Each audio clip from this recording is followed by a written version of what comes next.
marching. Uno, due...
These are four brilliant criminals at the climax of their most magnificent effort.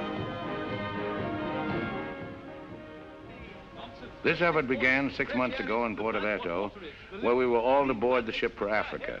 And they were my associates in a quest for uranium. An element not one of them knew the first thing about, except that they'd heard you could get dough for it. Big dough. Who? I mean, what do you suppose they are? Businessmen, does it matter? Well, if we're going to be on a small boat with them for weeks and weeks. I only said they might be fellow passengers. Harry, we must beware of those men. They're desperate characters. What makes you say that? Not one of them looked at my legs.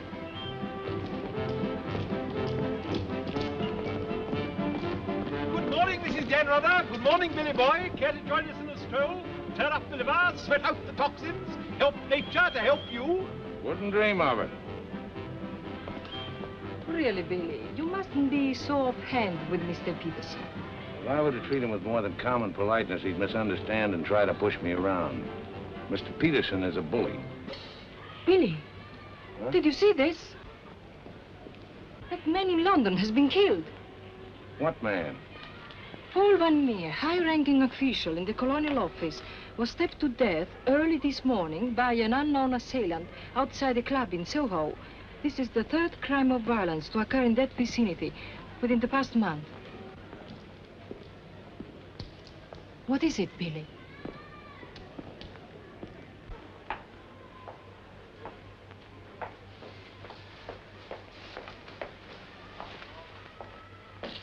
In heaven's name, Billy, say something.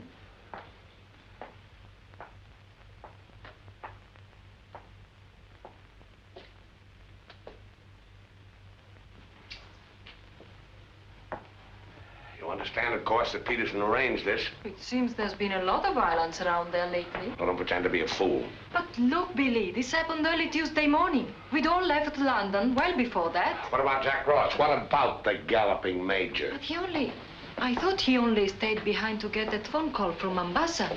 If it came through, he'll be here this morning. Well? Don't get so excited. Don't jump to unpleasant conclusions. Jump, they might as well have drawn a map. Why was Peterson worried about Van Meer? What made him think he was dangerous? He was afraid Van Meer wouldn't stay bought.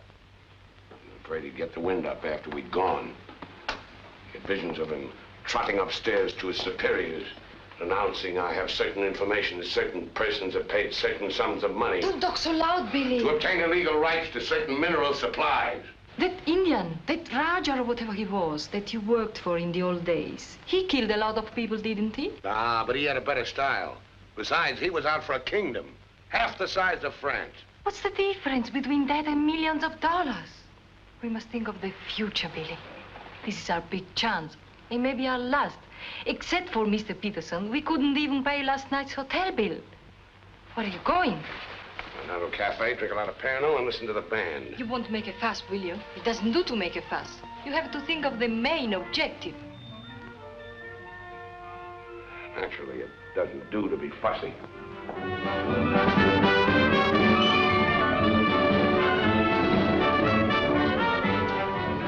It's your move, Gwendolyn. Gracias.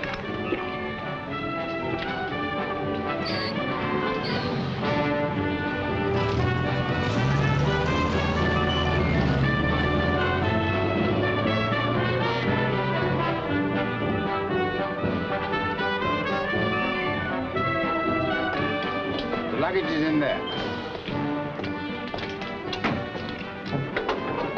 Bring it up.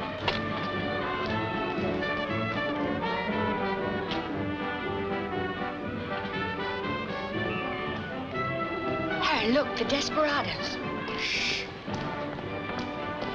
Not quite in our contract, Billy. Hard liquor before noon. I'm celebrating. Celebrating what? The safe arrival of the Major. He came galloping in a minute ago, looking tired but satisfied. I take it his mission was accomplished? Yes, well, it's getting on for lunchtime, gentlemen. I'll see you later, Billy. Your move, Gwendolyn. Gwendolyn, it's your move. Oh. Check. Last. Are you sailing on the Niagara? Africa bound. So are we. Oh, my name is Chelm. This is my wife. How do you do? My name's Dan Rutherford. How do you do? Are your friends sailing too? The whole kit and caboodle. You're a very mysterious group, I must say. Really, Gwendolyn? How so mysterious? Well, for one thing, you all appear to be of different nationalities. It's your move, Gwendolyn. Check. I have a theory about you and your friends. Correction. My associates. As a matter of fact, I think you're doctors. Evil ones, I mean. You're going to the heart of the jungle where human life is cheap to perform ghastly experiments which require the sacrifice of thousands on the altar of science. You must excuse my wife. She has a very lively imagination. Check me. I don't know how you expect me to play a decent game when you keep talking all the time. Harry's been all out of sorts today. Usually he's a wonderful loser. Good morning, Mr. Danrada. I bring you the captain's compliments, along with the sad news that the sailing of the SS Nyanga has been postponed. Now, look here. This boat is definitely, most definitely scheduled to sail at 2400 hours. Scheduled, Mr. Chelm, but not, I fear, destined to do so. The fellow gone, or is the captain drunk? Oh, of course the captain is drunk. But the real trouble is with the oil pump. Well, it's not good enough. Simply not good enough. Quite right, sir. But you're putting it too mildly. The present oil pump is no good at all. Well, how much delay does this mean? Oh, to locate, bargain for, purchase, and install a new one will require, I should say, more than a day, less than a fortnight. Utter, hopeless inefficiency. Probably it isn't the oil pump at all. Just making it an excuse to hang about and pick up extra cargo. Guns or opium? I wouldn't be surprised if she turns out to be a smuggler. What a miserable place to be stuck in. Squalid, fifth-rate port. Ever been in Fuerteventura before? No, I don't know this part of the world at all. Oh, I thought not. Otherwise, you wouldn't be so upset about staying. Magnificent country. Ruins to visit by moonlight, fine stretch of beach. Back there in the hills, one of the few spots left in the world where you can get decent food and drink. It's called the Blue Pavilion. I insist you give me the pleasure of having dinner with us tonight. Well, that's awfully kind of you, but... Us? You and your associates? My wife and me. The committee? Oh, Mr. Chelm, I want you to meet a friend of mine. This is the Galloping Major. The committee wants you to toddle round. Okay. Right away. I'll be along. Better toddle. I said I'd be along. They don't like to be kept waiting. I'll lay on a car. We'll meet in front of the hotel at 6. Arrivederci. Dan Rather. An American, I suppose. Anyway, I quite like him. Time. 24 hours in the day, 1,440 minutes for somebody else to get busy on the same idea as ours. We ought to have got the plane and flown now, as I said from the start. You remember I said it, O'Hara? My name is not O'Hara. It is O'Hara. You hear? Mr. O'Hara. Yes, Mr. O'Hara. But you remember I said it? I said we ought to take a plane. Time. What is time? Swiss manufactured, French hoard it, Italians squander it, Americans say it is money, Hindus say it does not exist. You know what I say? I say time is a crook. If we took a plane, we'd be there inside 15 hours instead of who knows where. I don't want any more talk about flying. The sky is for the birds. My feet are on the ground, both of them. Come in, Billy boy. What's all the fuss about? No fuss, Billy. We're merely wondering what course to pursue in view of this unfortunate delay. Join the peasants in their revels, go to church, write your memoirs. Very funny. I like an associate of mine to have a sense of humor. Good laugh does more for the stomach muscles than 5-minute setting up exercises. And now that we've had our moment of fun, and all the better for it, let's get back to the question. Doesn't this delay call for a cable to your friend in British East? Mustn't send cables. Can't you get it through your heads that the population down there has trained noses? They can smell a uranium deal like a cat smells fish. But aren't you afraid, Billy, that when our little party doesn't show up on the date you said, aren't you a teeny bit afraid that your friend might use that as an excuse to begin negotiations elsewhere? If my friend were looking for an excuse, you'd find a better one in the morning papers. What do you mean? I'm talking about the untimely demise of Paul Van Meer. I'm appalled, Billy. What an unwholesome opinion you must have of your colleagues to imagine that we... Look here, Peterson, you don't have to convince me of anything. You don't care what I think as long as I don't do anything about it. And I won't, unless you ever decide to sick that knife-happy little junkie on me. Watch yourself, laddie. Now, Jack, behave yourself. Sit down. For shame, Billy. I think you owe an apology to everybody in this room. And if you're half the gentleman I know you are, I'm sure you'll make it. As I was saying, Peterson, you have nothing to worry about. My friend won't pull out unless I tell him to.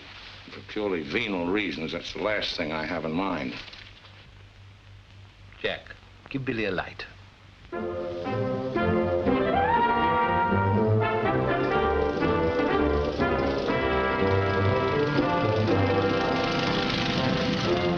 What a wonderful car. It looks as if it had won the Grand Prix d'Elegance many years ago. Oh, it did. It was built for Oraposo. You know, the bullfighter. He had it made this way so he could stand up and take bows. He only got one ride in it, bequeathed it to me on his deathbed. Well, here's to Oraposo. I hope you like champagne. You mean it's yours? Well, I gave it to my former chauffeur, the fat bandit in the front seat. Harry, look at that wonderful villa. Well, that was Brady Crampton's. Oh, you mean Lord Crampton, in Gloucestershire? His family acres marched hand in hand with ours. Gloucestershire, the cathedral towns, trout fishing, garden parties. What a beautiful life. You know England well? Emotionally, I am English. I serve tea every afternoon with crumpets, and I've always kept up my subscription to Country Life and to Tedler. Trouble with England, it's all pomp and no circumstance. You're very wise to get out of it. Escape while you can. Well, I'd hardly describe myself as escaping. Simply so happened that a relative of mine, first cousin actually, who died recently, happened to be the owner of a coffee plantation. Africa's the place now. You talk about the diamond boys, the gold boys. They just skimmed a little off the top. The potential mineral wealth of Africa's hardly been scratched. Now, there is a villa. Big. Well, that's the Villa Capriccio, famed in song and story, a 3-star attraction in Baedeker. Whose is it? Well, the bank's on it now. It used to be mine. Yours? Yes, I brought old Charles over from Fouquet's. You know, the old Fouquet's, to run it for me. Then when I decided to pull up stakes, I bought him this restaurant we're going to. Least I could do to show my appreciation. Well, here we are. Charles! Charles! Wait here a minute while I rout old Charles out. He doesn't even know we're in this neck of the woods. Charles! Charles! He must think we're extraordinarily naive. Knew all those people. Owned that vast villa. Bought this place because he liked the fellow's cooking. What utter balderdash. Oh, perhaps he did. I beg leave to doubt it. Did you notice his wife? She seemed to be rather a sensitive little woman. Really embarrassed by all that rot. I am sorry, signore. As you see, we are closed. We do not open for another 2 months. Charles, what the devil's going on here? This place is falling to rack and ruin. Place is closed. We shall have to dine in the hotel after all. Monsieur Dan. Monsieur Don. Madame, why did you not let me know you were coming? You did not say you were with Monsieur Don. Nothing is close to Monsieur Don. Good to see you again, Charles. It's been too long, Monsieur Don, not since the night you left the villa. Remember your farewell party. I've tried ever since to forget it. Remember how in the morning we escorted you to the train with violins playing and everybody cried like when a king you love very much leaves his country. Aren't you dressed yet? Do I appear to be dressed? Do dress, do hurry. It's the most wonderful day. And Billy wants us to drive out and see his villa. His former villa. Obviously, I can't go. I've got a chill on my liver. What a miserable place to be ill. And you forgot to pack my hot water bottle. You packed it. Gwendolyn, I distinctly remember. Hello. Oh, hello. No, I'm afraid we can't. Harry has this wretched chill. and- Give me the telephone.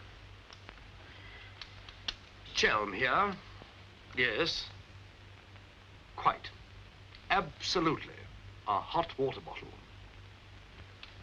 That's very, very good of you, old boy. Look here, Dan Rather, would you mind very much if my wife went alone? She enjoys this sightseeing sort of stuff, you know. Splendid. Splendid. I'll send her along. You know, Gwendolyn, nowadays, one simply cannot afford to dismiss people just because they're not one's sort. One has to try and bridge the gulf. After all, it's a new world we're going into. One's got to take it as one finds it. Face it. Use it. Master it.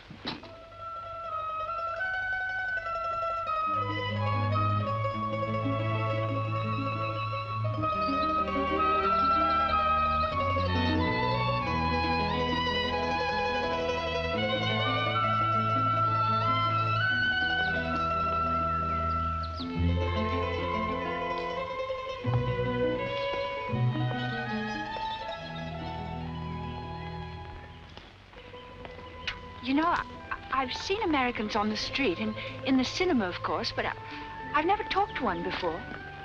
Are you a typical American? I think it's important that I should know. Why important?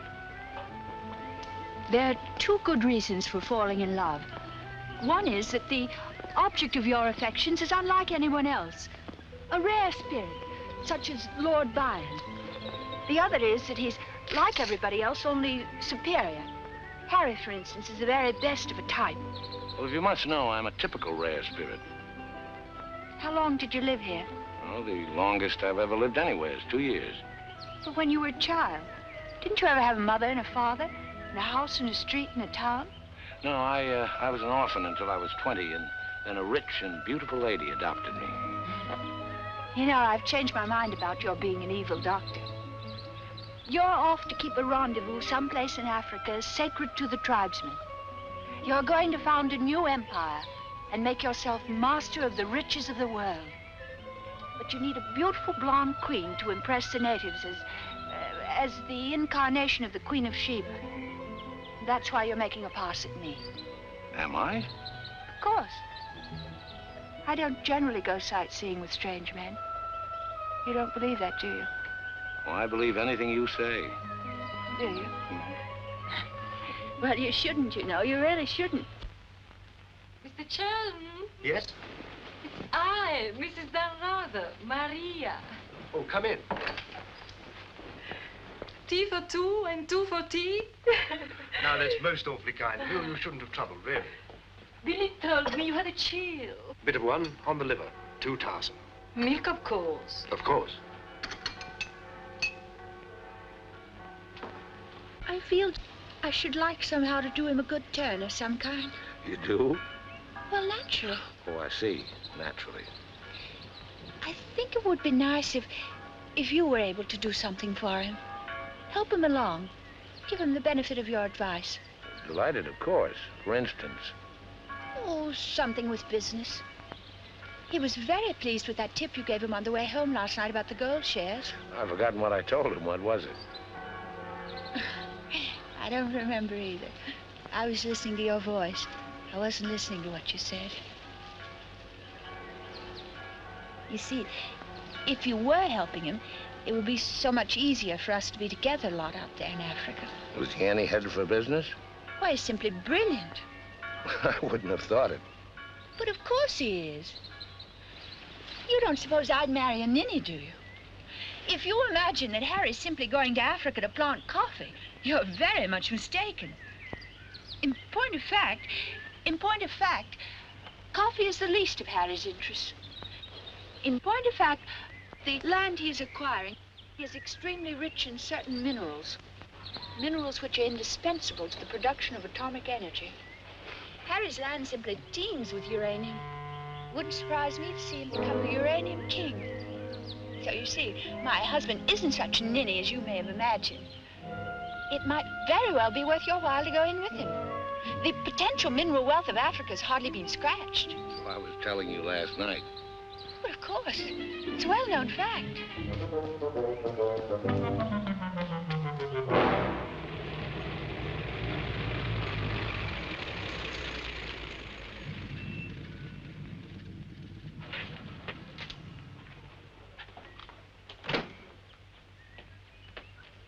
Billy boy. Had a happy day? Very. I'm so glad. What an attractive woman Mrs. Chelm is. Is that what you called me over to tell me? Who are the Chelms? They're English, going out to British East. They have a coffee plantation. Any money in coffee? No, but there's a type of Englishman goes off to coffee plantations without caring whether there's any money in it or not. Relatives leave them coffee plantations and they go out to them. But why this sudden interest in the Chelm? I'd just like to know who's making friends with my friends. Well, now you know.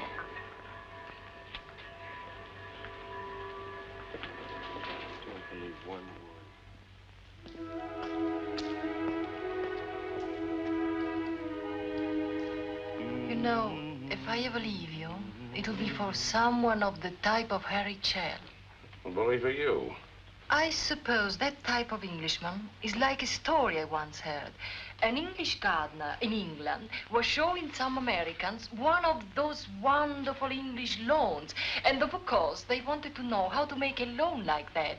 And this English gardener said... He said all you have to do is get some good grass and roll it every day for 600 years. I heard that story before you were born. Englishmen tell it when they're feeling down in the mouth. Just don't understand the child type. You're not even listening. You never do. Someday I'll say goodbye and you won't hear that either. One day I shall really meet my type and run off with him. And you'll be simply amazed. That's possible. George Moore said, I learned it by heart years ago.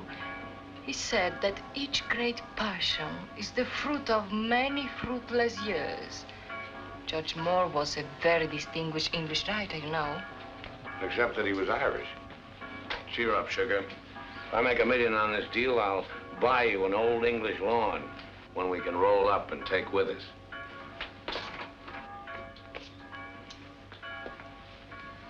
Billy, good morning.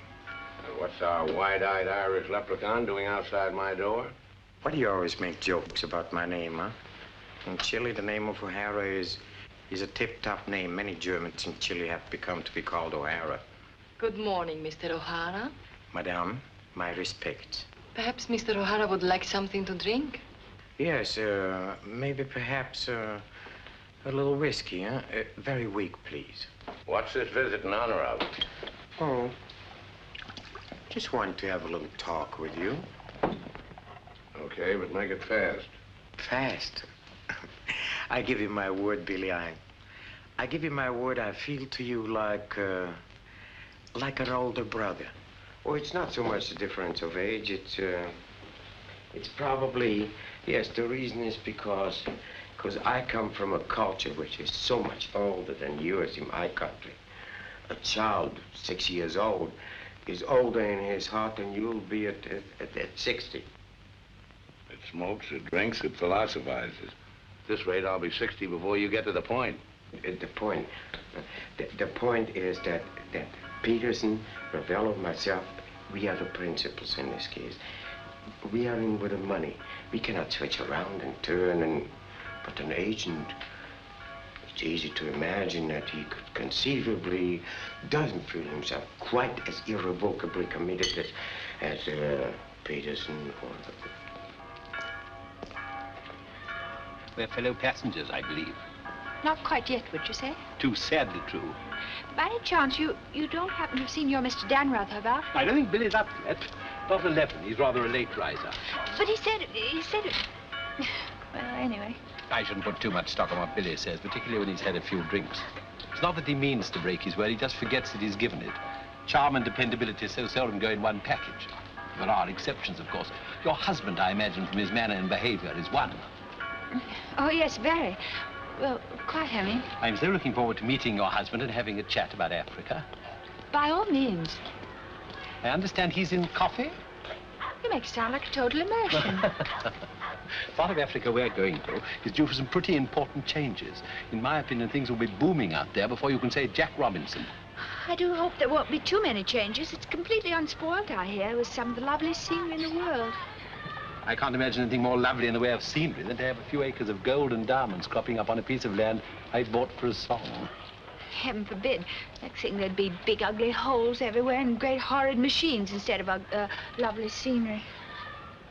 Anyway, I don't think my husband worries much about money and business, that sort of thing. Really? I mean, to appreciate my husband's point of view, one has to understand his background. Those lawns, hundreds of years in the making. Those immemorial elms. Those walls hung with family portraits. Generations of them.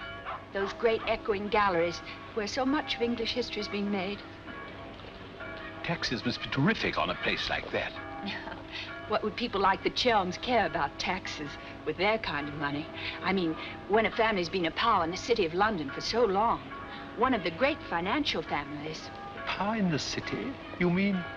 Oh, yes, of course, one of those Chelms. I'm surprised you know about them at all. Very few people do. They prefer to work behind the scenes. I find it rather hard to believe that a man in your husband's position would go to Africa just for the coffee planting. You're very quick, aren't you? In point of fact, he isn't. In point of fact, he has a very special reason. So I suspected. It has to do with sin. Sin? Since the war, my husband has been almost exclusively concerned with spiritual values. He feels that if he can get away there, in the heart of Africa, he will come face to face with essentials. He wants to work out the problem of sin. Sin? Why, yes, of course. Isn't that what we're all most concerned with? Sin? Gwendolyn, what are you doing here? I thought we were supposed to meet on the beach. Harry, I want you to meet Mr... My name is Peterson. Been having the most delightful talk to your wife. She tells me you're interested in spiritual values. I myself am vastly concerned. Harry, we'd really better be going. You'll excuse us, Mr. Peterson? What have you been telling that man? Oh, nothing, Harry. He got onto the subject of religion, and I just happened to mention that we usually go to church on Sunday. Billy, I think it is high time you take stock of yourself. Can you truthfully say about yourself, I, Billy Danreuter, have acted fairly and squarely to my associates, huh? But of course he can, Mr. O'Hara. Everybody knows Billy's the soul of honor. Shut up, sugar. Perhaps he is the soul of honor, and perhaps appearances are deceiving. You mind telling me what it is I'm supposed to have done? Nothing. It's your conduct. Your conduct doesn't... Your conduct does not inspire confidence, and confidence, Billy, is the most important necessity in an undertaking of our kind. One may be completely innocent, but if one's actions invite suspicion, one might as well be guilty. To be trustworthy is not more important than to seem to be trustworthy. Billy, have you done something you shouldn't have? Tell me, Billy. Tell me the truth. My conduct. Who do they think I am, their hired man? But you are, you know. You are the hired man. How good and kind of you to remind me. How good, how true, how kind.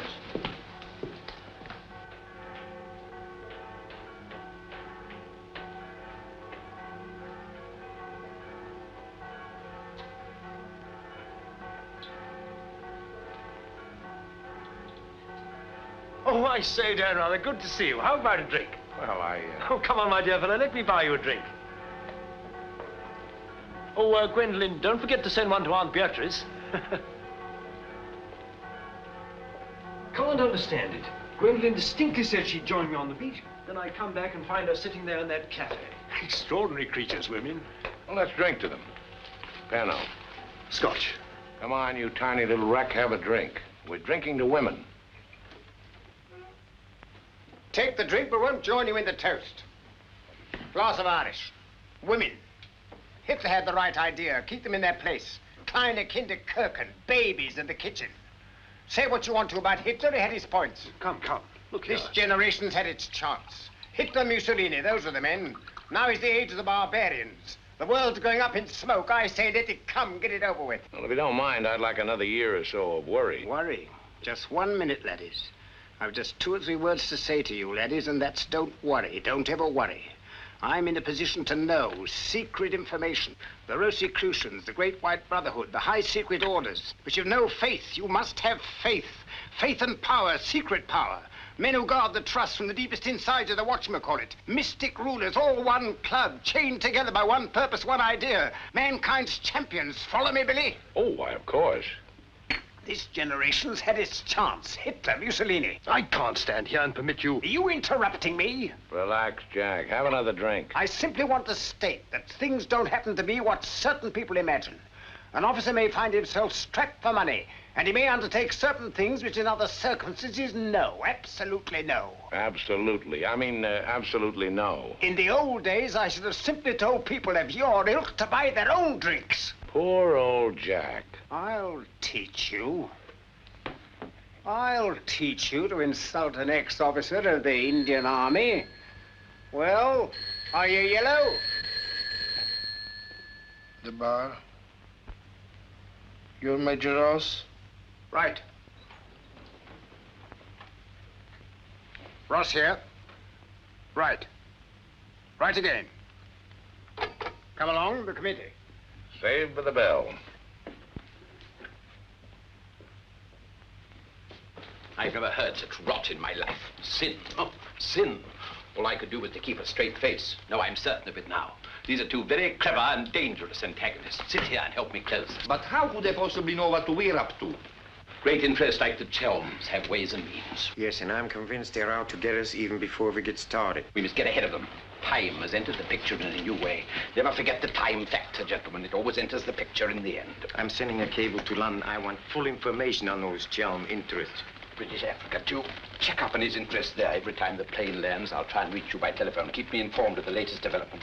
Dan Reuter, that lying, swinish, rum-swilling double-crosser. What pleasure it would give. No, you can't at the moment. We need him. Right now, we need that swinish, lying double... Did I hear my name? Rub-a-dub-dub. 3 men in a tub. Tub? Oh. Been a change of plan, Billy boy. You and I leaving for Africa. How's that? You and I are flying to Africa by the next plane. Oh, what's happened, Peters? Must be something important to get you on a plane. Perfectly simple, Billy boy. The trouble with the oil pump and the general uncertainty about when the Nyanga will sail forces me to sacrifice my personal comfort. I prefer to fly rather than run the risk of arriving too late. Well, there's also such a thing as arriving too early. What do you mean by that? Well, the land doesn't come up for auction for a couple of weeks. My friend can't make his move until then. If we sit around British East all that time, somebody's going to start wondering who we are and ask questions. Is that your real opinion, Billy, or are you just looking forward to a long sea voyage with the attractive Mrs. Chelm as your companion?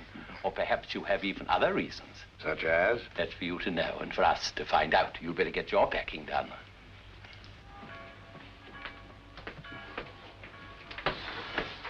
Billy? Where are you going? Off to Africa, flying. Just like that? Weren't you even going to kiss me goodbye?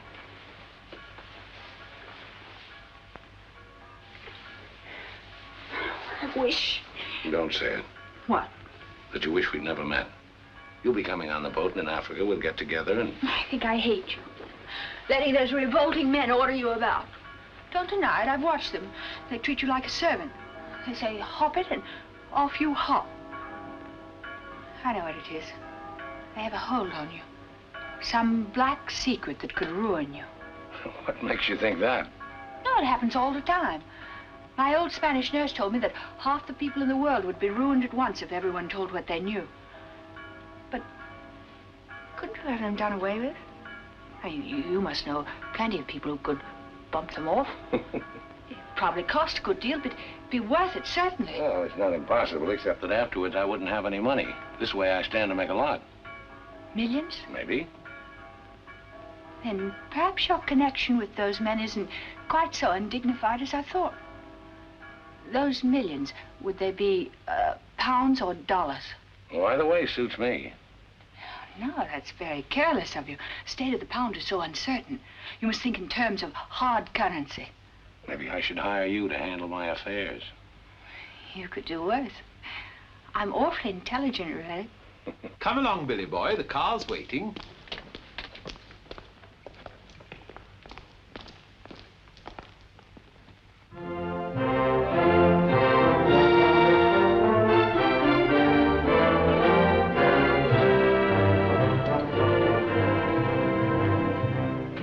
Get faster than this, we'll miss the plane. Press on! Press on!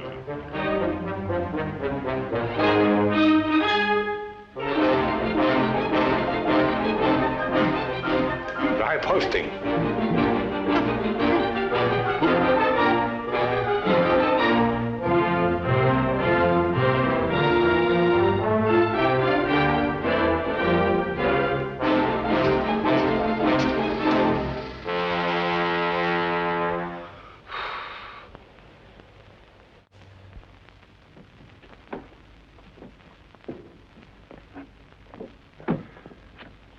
Bisogna spingere.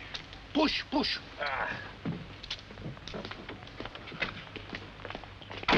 Come on. 1, 2, 3.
beautiful car. You did that on purpose. What? You planned it that way. I know what you're up to. I know everything. I know about the uranium on the Chelm's land, the Chelm interests in the City of London. The what? You heard me, the Chelm interests. I take it your information comes from a reliable source. It does, from Mrs. Chelm herself, in fact. Ah, magnificent. Simply magnificent. You must pay me back for the loss of my beautiful car. If you weren't a benighted jackass, if you could see as far as you could spit, you'd know there's no such thing as a Chelm interest. You'll have to do better than that, Mr. Danrother. Very much better than that. Don't believe me. Check with London. If you find out he's anything more than a down-at-heel Gloucestershire squire, you can have my services for nothing. You mean Mrs. Chelm is an unqualified liar? Well, let's say she uses her imagination rather than her memory. You will make restitution with no Mr. Dan, either the money or a new car. Why, you fat bandit, I gave you the car in the first place. How I came by it is beside the point. The fact you gave it to me doesn't make it any the less mine. Shut up. That's right. Threaten me. It is not enough that you destroy my beautiful car. Now you my beautiful car. Stop!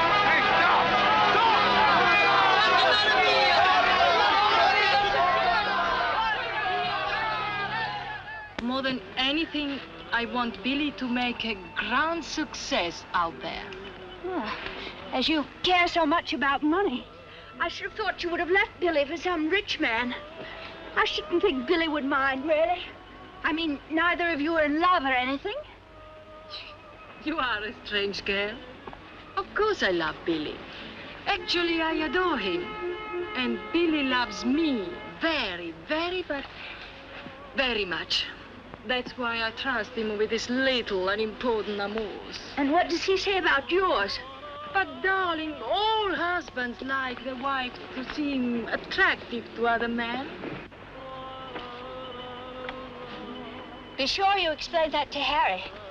I'm going back to the hotel.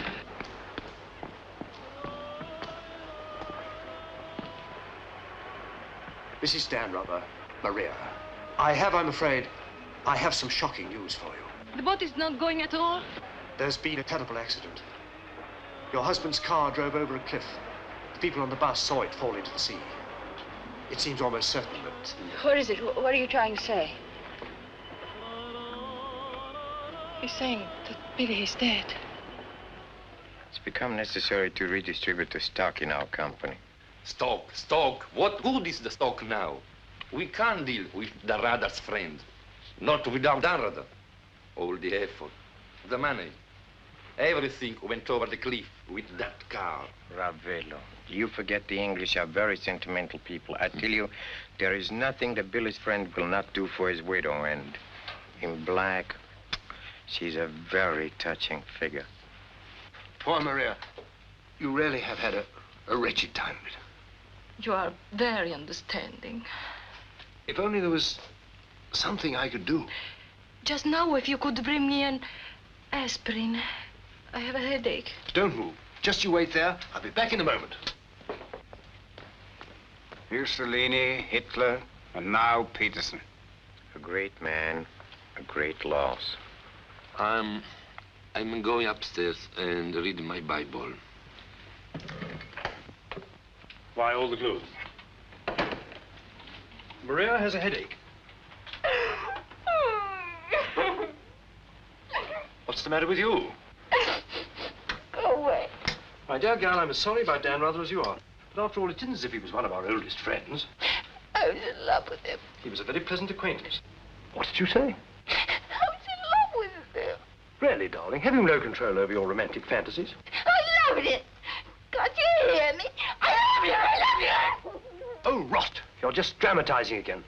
By George, you were right, after all. I did peck it.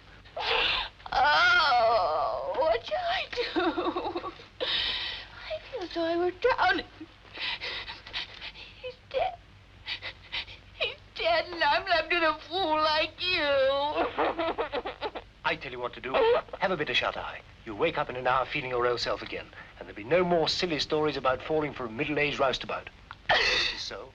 Oh, please go away. I'll just take these to Maria.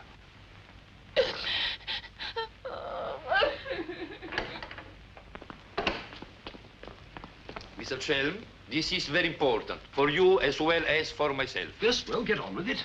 There is now an opportunity for you to secure enormous profits with virtually no risk. I want a bit about the bush. Our purpose in going to... For you as Billy's widow, it will be very easy to persuade his friend in British East, and for capital, we have Chelm. Quite evidently, you've been misinformed as to my interests.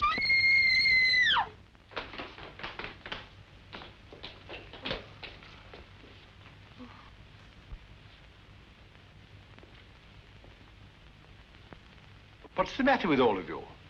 Somebody dead? Car, it went over a cliff. We thought you'd both been killed. Dan Rather, I'm delighted to see you're alive, but your wife is in a fainting condition. You mean you're not dead at all? Obviously, I'm not dead. I knew you weren't dead. I knew it. I counted 13 backwards 13 times. My old Spanish nurse said if you did that, a miracle would happen. And you see, it has. Ladies and gentlemen, I bring you the glad tidings. The captain is sober, and the SS Nyanga will sail at midnight.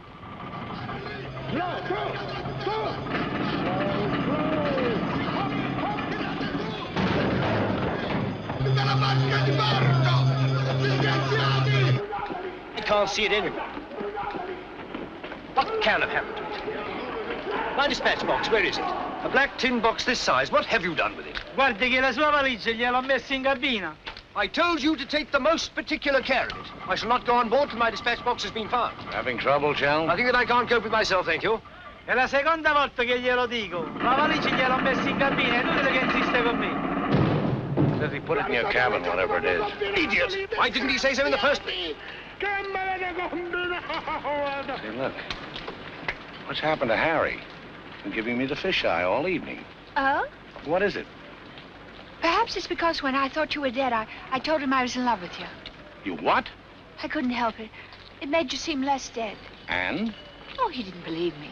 He thought my nerves were upset. A sort of delirium. He thought it quite a joke.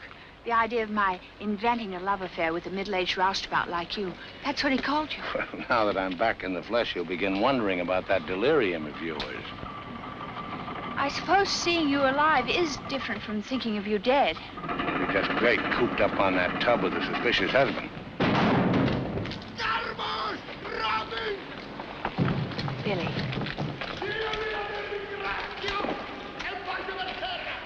Let's not go. What do you mean? I'm asking you to run away with me. Now. What about the millions in hard currency? What's happened to you? I thought you were my shrewd little manager. I've changed my point of view. I thought we'd get to Africa and you'd make your fortune and everything be wonderful, but now I think it's all too risky. Too many things can happen. I want us to cut and run for it right now. You really mean that? With all my heart. Oh, no, that's impossible. Why? Well, for one thing, Mrs. Danrather might not go for the idea. She's not quite as sophisticated as you are. Please, Billy, listen to me. I've thought it all out. We'll take the bus and catch an express for somewhere. The shot's not on the table. You're not in love the way I am. If I loved you 1,000 times more than you say you love me, it still wouldn't make any difference. I've got to have money. Doctor's orders are that I must have a lot of money. Otherwise, I become dull, listless, and have trouble with my complexion. But you're not like that now, and you haven't any money. It's my expectations that hold me together. You really mean that, don't you, darling? Sure, I mean it. And your main reason for wanting lots of money is so that you'll be ever so attractive and I'll love you more and more. That's right, baby. I'll help you, Billy. I can, too. I'm something of a witch. My old Spanish nurse said I could have been a professional. Well, don't look now, but they're raising the gangway.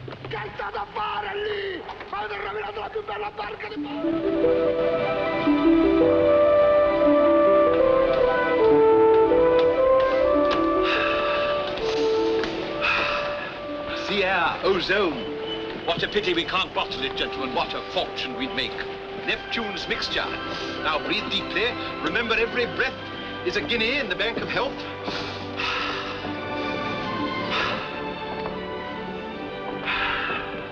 Good morning, Chell. Why, that's good. Very good indeed. I didn't know you were an artist, Mrs. Danrather. I'd hardly call myself that. I only dabble. The nose is not enough long. The ears are too small. Only has one eye. Now, come along, gentlemen. We must not dawdle. Blow the man down, bully, blow the man down. Blow, blow, blow the man down. Blow the man down, Betty, blow the man down. Good morning, Mrs. Chelm. Let's hope she breaks her neck. Blow the man down, bully, blow the man down. Blow the man down, bully, blow the man down. Blow, blow, blow the man down. Blow the man down, bully, blow the man down. Give me some time to blow the man down. Mr. Peterson? Mr. Peterson? Radiogram.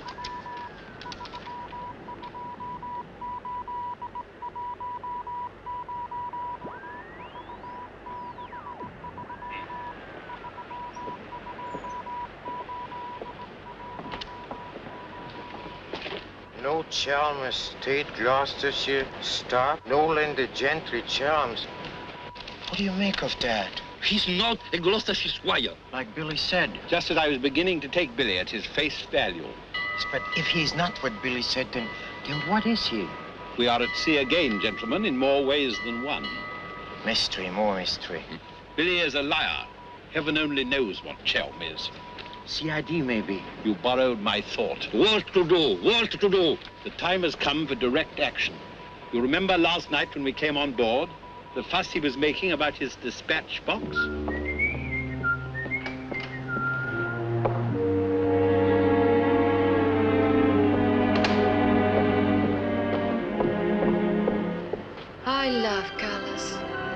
working with them is an endless puzzle. Your face, for instance. 10 minutes ago, it was all brown and pink. Now the light is changed and is chalky white. What? Tinged with green. Green? It must be getting rough. Just a little. Don't break the pose. I don't feel very well. I think I'll go below and take a pill.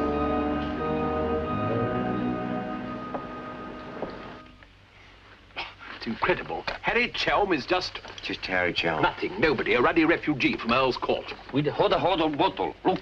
And the letter of introduction to the secretary of the governor. The secretary, mind you. Disgusting. Purser! My box! Beat up and down, isn't it, sir? It's gone. Oh, yes, indeed. Major Ross took it. I saw him sneak it out of your cabin. I like to keep my eye on what goes on aboard the ship. Where did he take it? I believe Mr. Peterson's cabin. In fact, I'm sure.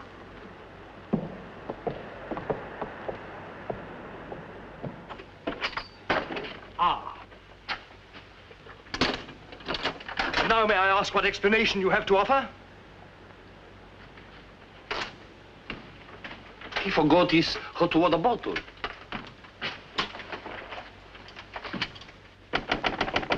Billy? Come in. Billy, have you heard what's happened? I've seen the paper in days. It's not funny. They've stolen Harry's dispatch box. Who stole his dispatch box? That dreadful little major. He took it to Peterson. They went through it. It's all your fault. I suppose you know that. My fault? Well, the poppycock you've been peddling, all that junk about the Chelm interest in London, uranium on your land. Well, in a way, you're the one to blame. I'm the... I mean, you acted so superior. I was falling in love with you, and I couldn't bear it for you to think I was just a nobody. Married to the son of a boarding house in Earl's Court. The son of a what? A boarding house. That's what Harry's parents do. They run a boarding house for decayed gentlefolk. But the way he talks, the way he acts, I thought that... It's just that he sees himself in a place in the West Country with trout streams and horses, leading the life of a country squire. It's not his fault if people take it for granted that he has a place like that. He's never once said that he had. Well, country gent, son of a boarding house or whatever he is, I suppose I'd better get his box back. Oh, he got it back himself. Well, then there's no harm done. Except that Harry's gone to the captain. He's going to have them put in irons. He is what? He says that's what they did in the Royal Marines. Look here, Skipper, there's a perfectly simple explanation for all this. I happen to own a dispatch box which is very similar to Mr. Chelm's. When I didn't find it in my cabin, I asked Major Ross to see if it had been stowed away somewhere else by mistake. The Major found what he thought was my box in the saloon with some other luggage. The box has been in my cabin ever since we sailed, under the berth. As soon as I saw the box, of course, I realized at once that it wasn't mine. I simply opened it to find out to whom it belonged so that I could return it to its rightful owner. I can't conceive why this gentleman should imagine I should be interested in a box containing patent medicines. I'm not a hypochondriac. Purser, tell the captain exactly what you told me about the box. Why, sir, you asked me whether I'd seen it, and I said it might be the one I'd seen being carried along the passage by Major Ross. You distinctly told me that you'd seen it being taken from my cabin. Oh, you must have misunderstood. You were rather ill at the time, if you remember, sir. That's all, Purser. He's been bribed. He's in league with these criminals. Just a case of a misunderstanding. That's how I look at it. Now, what about a little cognac? To wash away any ill feeling. I don't care for a drink. And let me assure you that this matter is far from settled. While rifling through my personal effects, I feel certain that you must have noticed I had a letter of introduction to the secretary of the governor. I suspect he'll be much more interested in what I have to say than this gin-soaked so-called ship's captain. You mind your tongue! Any more else? You're the one I put in irons.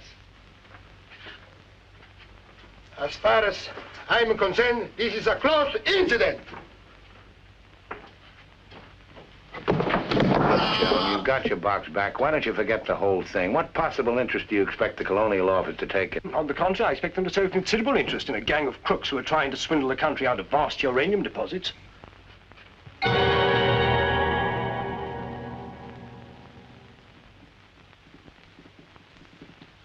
Just one moment, sir.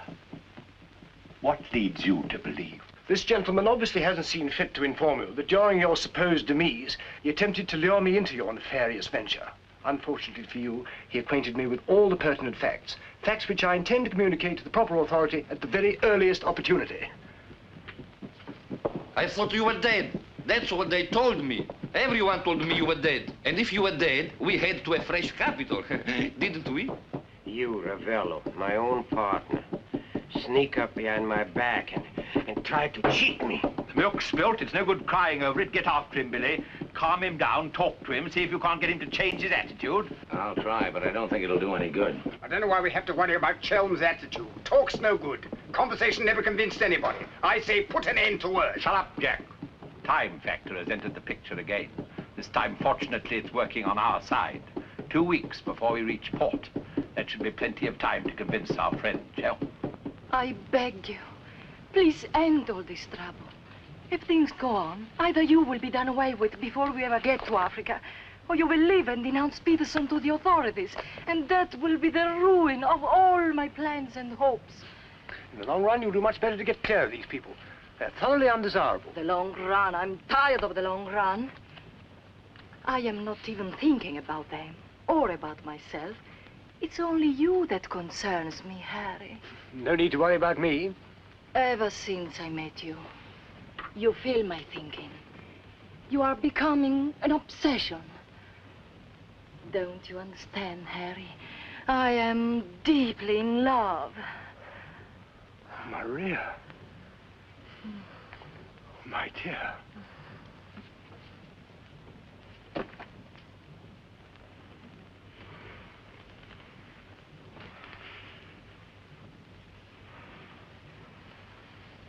Only you could make a woman feel like this.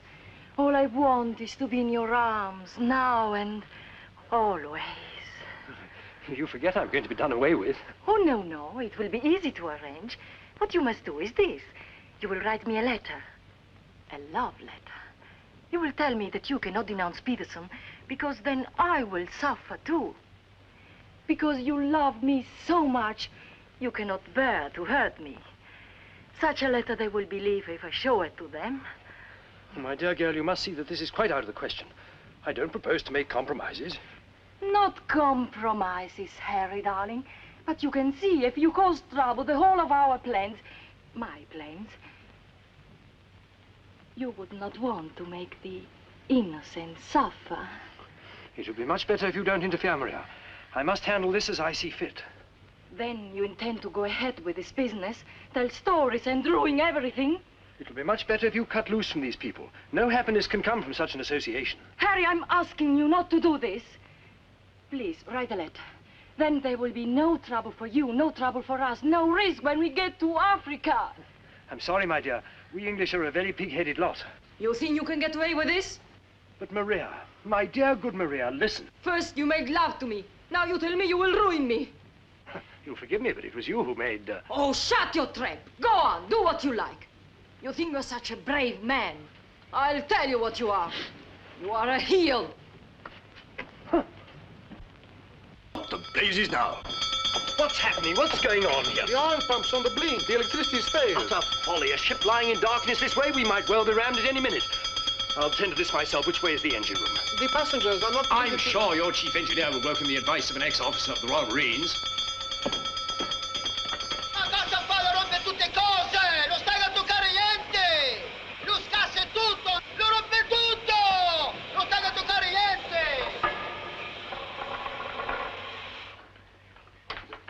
Look here, you fool. Are we simply abandoned to our fate? I insist on something being done. For instance? Well, give out the lifebelts. Organize the boat drill.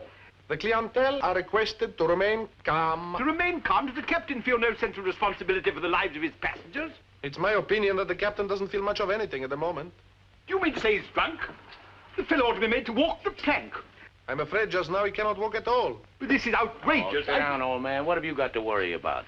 We're only adrift in an open sea with a drunken captain and engine that's liable to explode at any moment. Perfectly ordinary situation. Happens every day. But just in case any of you are still at all anxious, let it be known that Mr. Chelm has taken charge in the engine room. Who's taken charge? Harry, and he'll foozle it for sure. Shall I get out the hymn books? Your husband claims to have learned all about engine and such things when he was an officer in the Royal Marines. If he ever was. In point of fact, not only was he an officer, but he once won a medal for jumping into a sea of fire to rescue someone. It's only a bit of wreckage and not a man, but that wasn't Harry's fault. Just a slight error in judgment. Oh, the lights, they come on. He must have fixed it. Impossible. The engines are turning. We are underway. I still say it's impossible. Ladies and gentlemen, may I have your attention for a moment? I'm happy to inform you that the oil pump is now in perfect working condition. Putting it right was no great accomplishment for anyone with the slightest mechanical bent. Anyhow, we may now proceed without further delay and in absolute safety. Oh, Harry, you did, you fooled it. But when you wrecked my ship, where is your terror? Forward, please. Captain wants to see you. There you are. You devil! You wrecked my beautiful ship! Nothing of the sort. Some scallywag down there sabotaged my work out of pure malice. You exploded my engine! Keep your head, boys. Let's all behave like little gentlemen. Stay out of this, Dan, mother. I can handle the brute. What happens now? Do we get the life belts? Do we abandon the ship? There's no immediate danger. The passengers will please to return to the saloon. We're heading for the nearest port, and there seems to be some chance of our making it. Let's go. Come along.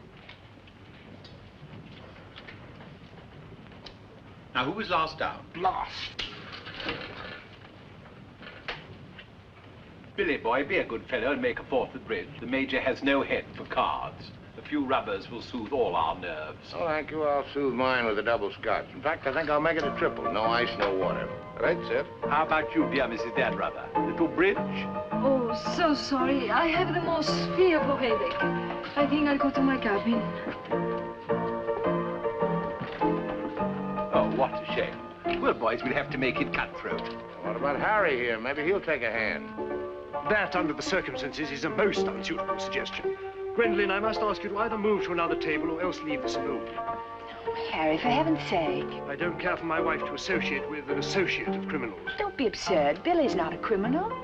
He's the best friend we have on this boat. We're not in need of such friends. You don't need any friends you can get. The only thing standing between you and a watery grave is your wits. That's not my idea of adequate protection. Purser, how much longer before this ship reaches port? If we ever do get to port, it should be within 14 or 15 hours. That's a long time. Sit down, make yourself comfortable, have a drink. Enjoy the Major's piano recital. Come on, Peterson, buy us a drink. I'm afraid I can't accept hospitality from persons who I intend in a few hours' time to denounce in a place of justice. 2 spades. I admire your sang-froid, Mr. Peterson. Or perhaps you don't think I'm serious. We shall see. 3 clubs. Gwendolyn, are you going to do as I say? Not when you speak to me in that tone. Not when you try to order me about. In that case? Where are you going? On deck, where the air is less polluted.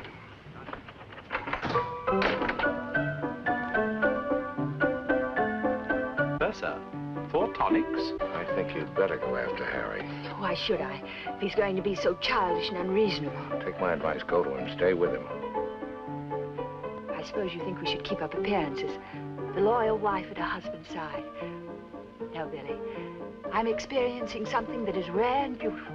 And I shall not deny it, either by word or by deed. I love you. Let the whole world know it. I love you, I love you. Yeah, well, keeping up appearances isn't exactly what I meant. Then why do you want to send me tagging after Harry? He's being such a deadly bore tonight. Deadly, but not dead, not yet. What do you mean? They killed one man just because they thought he might try to get in their way. Now, handsome Harry here is certain to blow the whole thing wide open. They killed a man? Really? Who? Just a man. Well, for all Harry's being too tiresome and my loving you to distraction, I still wouldn't want to see him done in.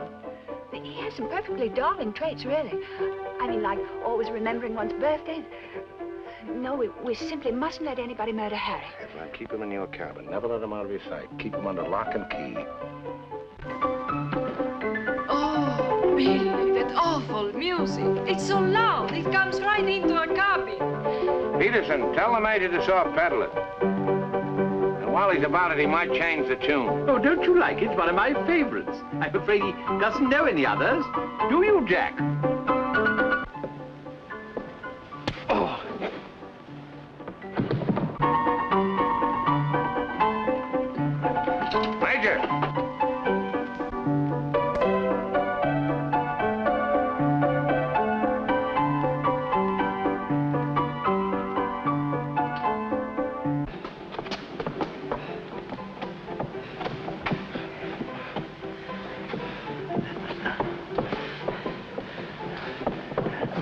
Do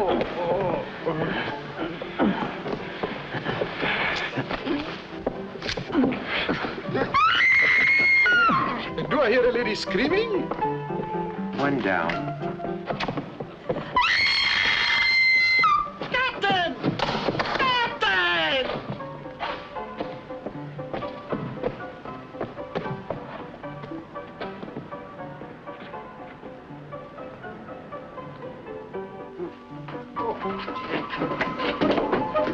What happened?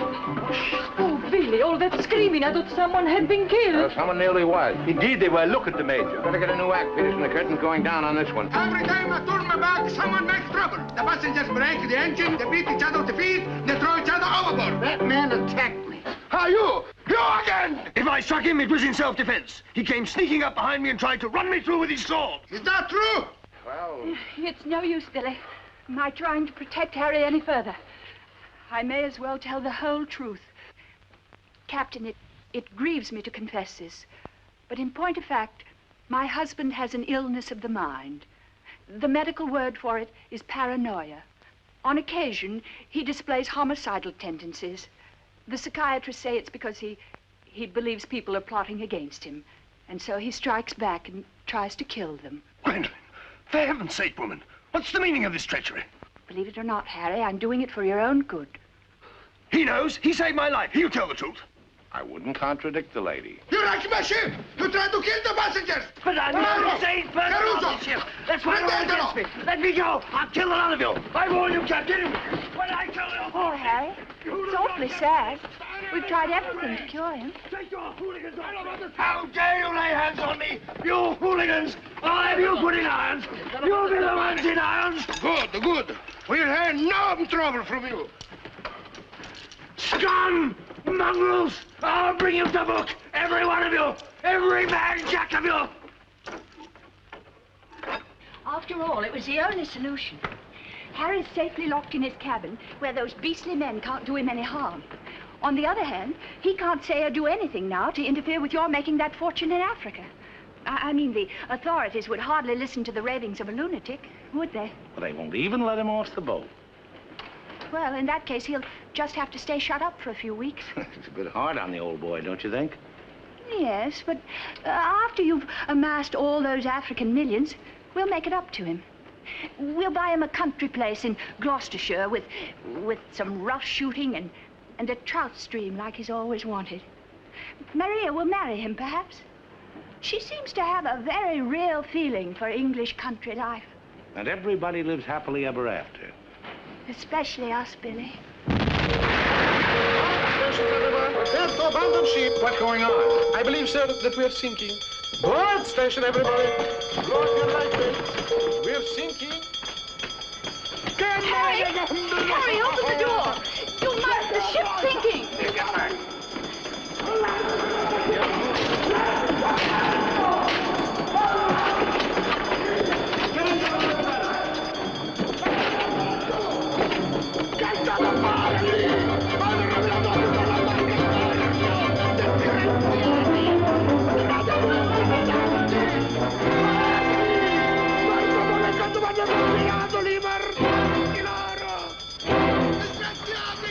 Tirate su!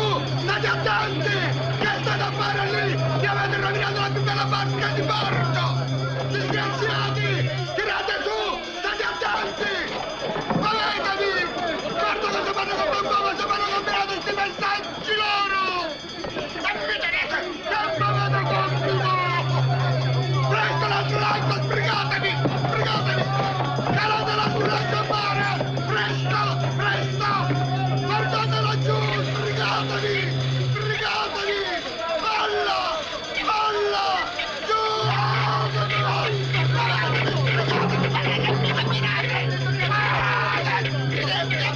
Presto! Presto! State attenti laggiù! I porcati maledetti! Calate l'altro lago a mare! Guardate la cime! We simply can't leave without finding out what's happened to Harry. Maybe we'll run across him out there. He's a strong swimmer, isn't he? To the relatives. I don't say we will, but it's possible. Anything's possible. Silenzio poi! Come! Bill! Crash! Dio mio, ti ringrazio! branco di messicani! Give me that oar.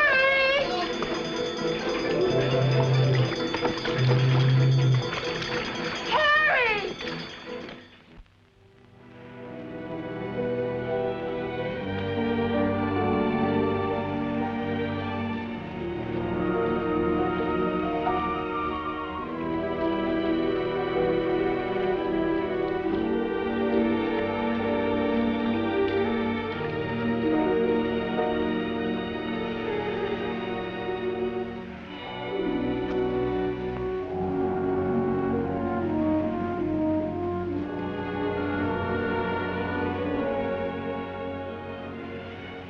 Where do you suppose we are? Africa. What part of Africa? Yes, that's important. What part? Not a bad place to land. No customs, no forms to fill out. Tell us at once where we are. It's important I know. You mean to say there are parts of the Dark Continent where you won't be received like the prodigal son? Alio. What's that? Alio.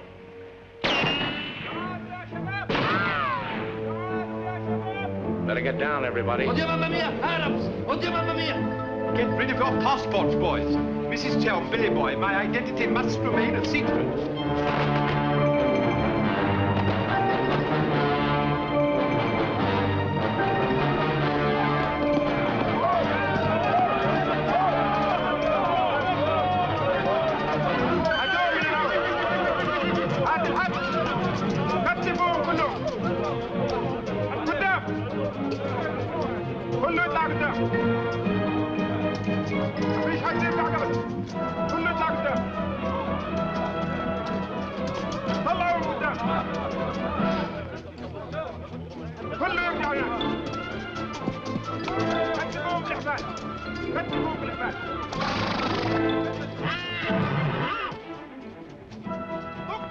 Alio, what's that? It was a company that sold arms to the Arab legions.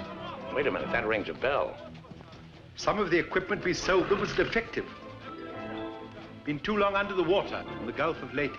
The Arabs claim they lost the war because of rusty guns and dud ammunition. For heaven's sake, be quiet. If you go on like that, I'll see you drawn and quartered.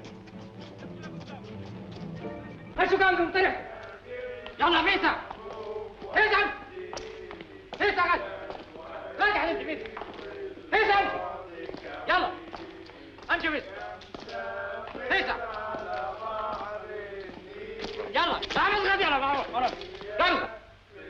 Are you going to allow them to bully you in this way? Why, it's simply... Shocking. Harry wouldn't have let them do it. He had a sense of dignity. I have a sense of survival. Billy, what is going to happen? Do you think they will torture us? Just let them try it. I'm a British subject. I wouldn't say it too loud.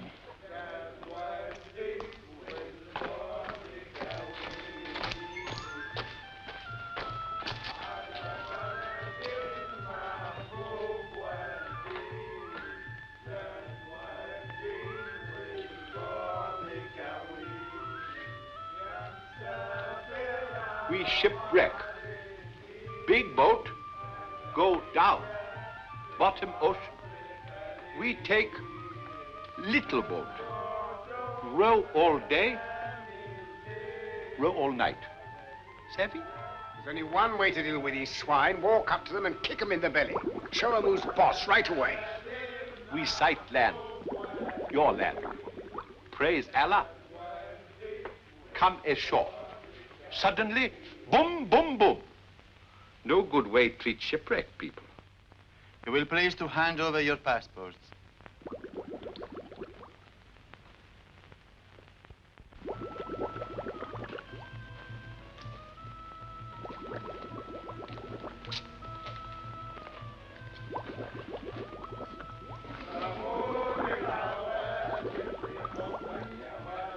There seem to be 4 missing. Will those who have not handed over their passports hold up their hands?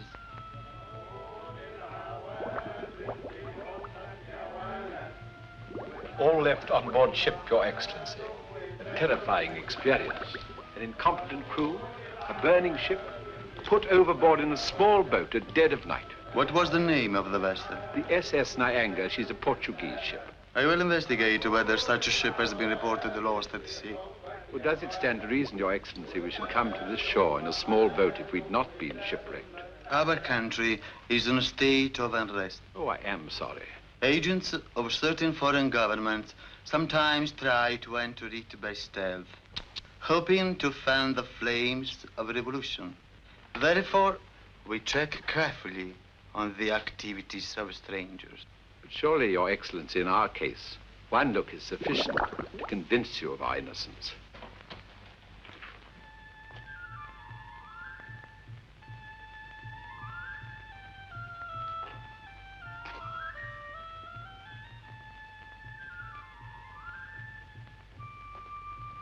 No. One look is not enough.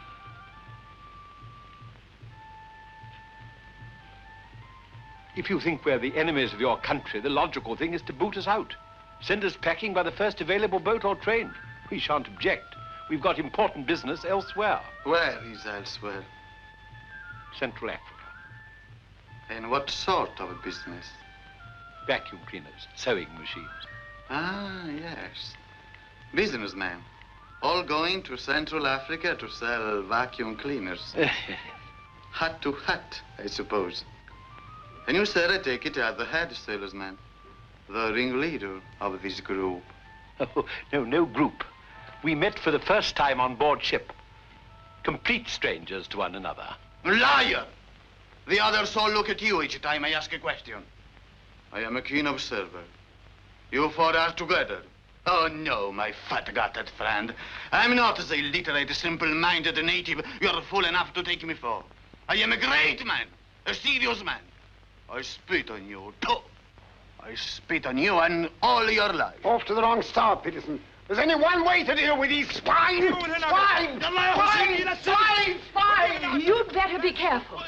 My husband, my late husband, who was drowned in the Niagara disaster, happened to be one of the most important figures in the British government, Sir Harry Chelm.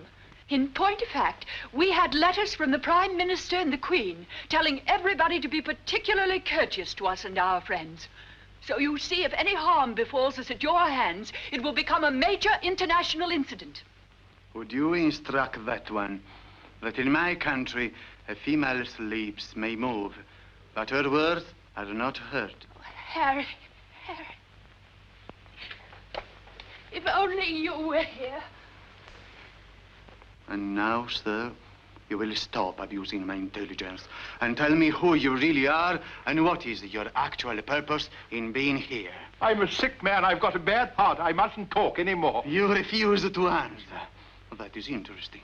It makes of it a contest in a game at which we excel. We of this country have had 4,000 years' experience in asking questions and getting answers. Who are you? Why are you here? Don't hit me again. My heart, I have an attack.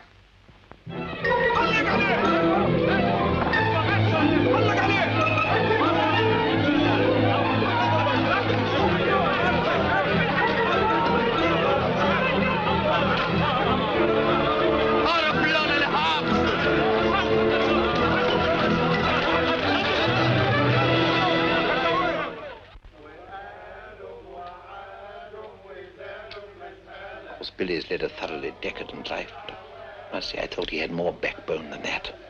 Backbone. Either you have it or you haven't. You see the beating I took at the hands of that great ugly brute without even flinching. Billy was crazed with fear before they even laid a finger on him. Tell me more about Rita Hayworth. You really know her very well? Do I know Rita? Do I know her? I'll give you a letter of introduction. She'll fall an immediate victim to your charms. You really think so? Oh, but certainly. A man like you, suave, intelligent, darkly handsome. You have everything, Ahmed, except money. And if you'll listen to me, a boat will be placed at our disposal, a very slow boat, so that Fat Gut's check will have plenty of time to clear. And you will trust me for your share? Does one man of the world ask another to trust his own brother? Oh, no, Ahmed. You'll give me a check for half. Your demands are very great under the circumstances. Well, why shouldn't they be? Fat Gut's my best friend. I will not betray him cheaply. You are certain that you are the friend of the peerless Rita? Come, Ahmed. Line back to business. Very well. 50-50. Oh, by the way, Fat Gut's nature isn't noble like ours. He might try to bargain. I do not bargain with a puffball like that. It's beneath my dignity. It'll be dawn soon. The correct hour for a firing squad. But if we have him shot, what about the money? Well, I was just thinking that if he heard a volley at the psychological moment, he might not be so inclined to haggle. I believe you must have Arab blood. Westerners are not usually so subtle. يلا يا علي نمسك الراجل الثخين. يلا بينا يا سيدي. يلا. Look, Halamite. Look, Halamite. Where are you taking me? I won't go. I demand to see a doctor. Would you say that in Paris, among smart people, the Rolls-Royce or the Cadillac is considered more chic? Well, that's no problem at all. A man in your position should have both. Ah.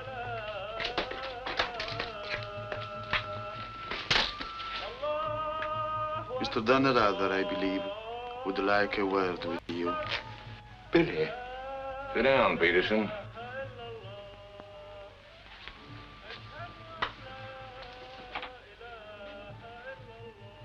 I've been talking to Ahmed here, and he's made the vow.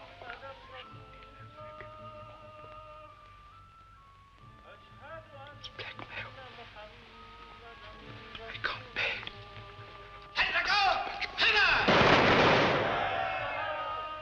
What was that? Firing squad. It's execution day. Will he take a check?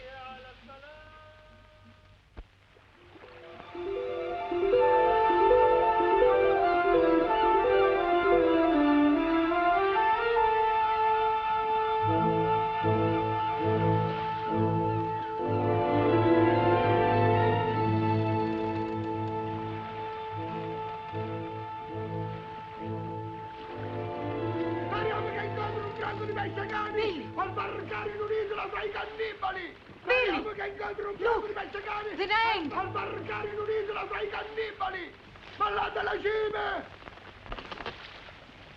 Stay away! Stay away from my ship! If you try to come aboard, I will shoot you! I will shoot you! Get to my gun! Get to my gun! Give it to him. Maybe he'll shoot himself. My gun! My gun!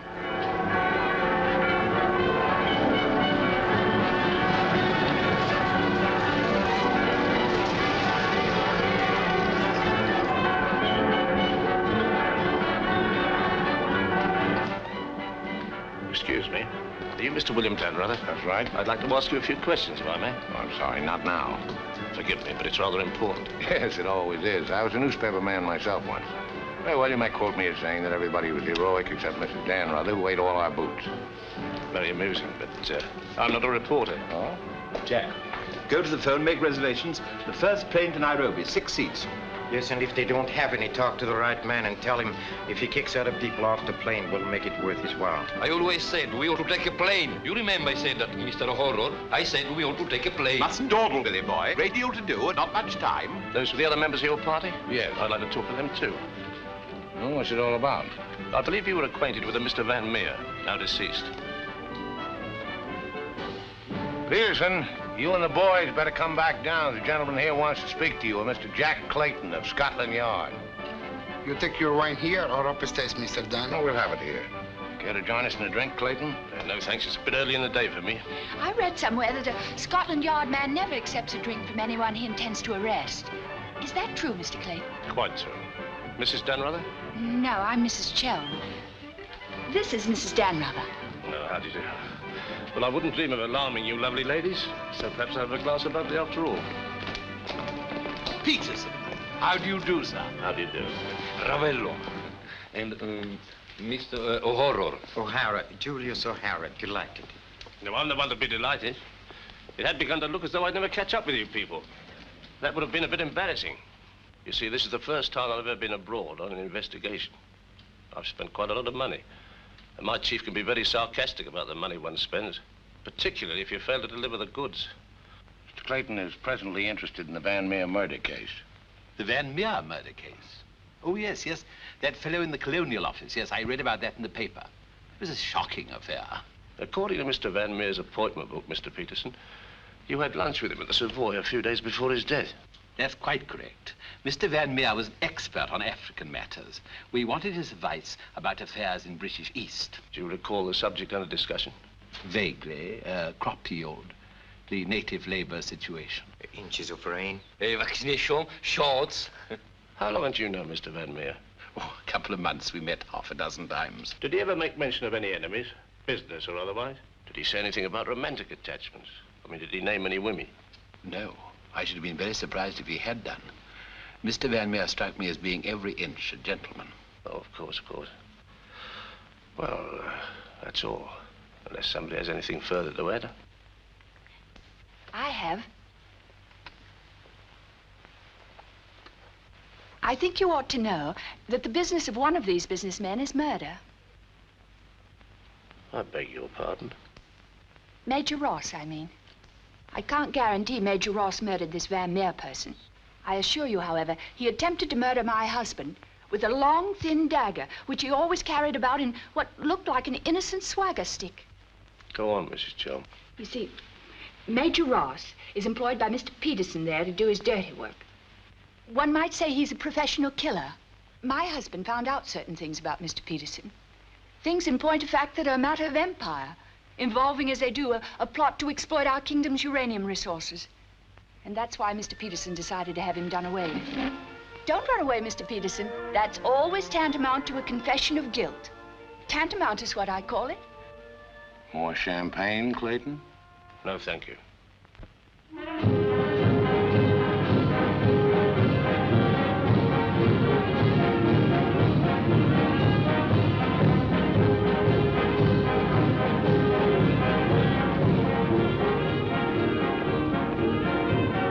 As I said before, very smart fellows indeed. Should you ever think of me in Earl's Court, that's where I'll be, helping Harry's parents with the lodgers. Should you ever think of me, try not to let it be too harshly. You kiss her too, Billy, and tell her she's forgiven. Sure, sure. Goodbye, Billy. Bye.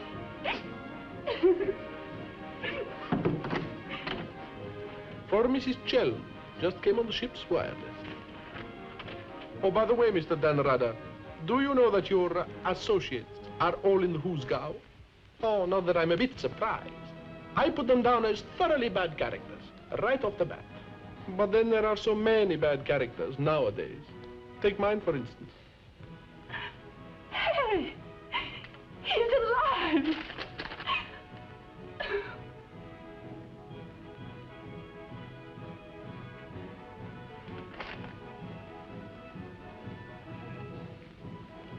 Oh.